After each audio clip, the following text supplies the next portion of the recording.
सुने हमारे प्यारे नबी सल्लल्लाहु अलैहि वसल्लम के बचपन की शान। हज़रत हलीमा सादिया फरमाती हैं, मैं कमज़ोर थी और गरीब भी।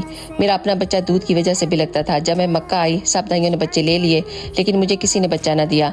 जब मैंने देखा एक चांद सा चेहरा, मगर कोई दाई उसको लेकर न गई, क्योंकि नबी पाक की वलादत से पहले ही आपके वालिद की वफात हो चुकी थी। तो दाइयों ने सोचा कि इस बच्चे के वालिद नहीं है तो हमें पैसा कहाँ से मिलेगा। तो आपने सोचा मैं हाली हाथ आई थी, लेकिन हाली हाथ जाना नहीं चाहती। लेकिन जैसे ही नबी पाक को देखा, मैंने आपको गोद में ले लिया तो दूध बढ़ने लगा, बकरी के थन भी भरने लगे। मैंने भी पिया, अपने बच्चे को भी पिलाया और आपको भी दिया। और जब वापस आने लगी और जिस ऊँट पर आप आई थी वो ऊँट भी बहुत कमज़ोर था, लेकिन नबी पाक को लेकर जब जाने लगी तो वो ऊँटनी सबसे आगे भाग रही थी। गाँव वालों ने कहा, हलीमा तुमने ऊँटनी बदल ली है? कहा नहीं, ऊँटनी तो वही है, बस ये बरकत इस बच्चे की वजह से है। और जब घर वापस आई तो गाँव वाले कहने लगे, ए हलीमा सारी रात तेरी झोंपड़ी से नूर निकल रहा था। सुभान अल्लाह।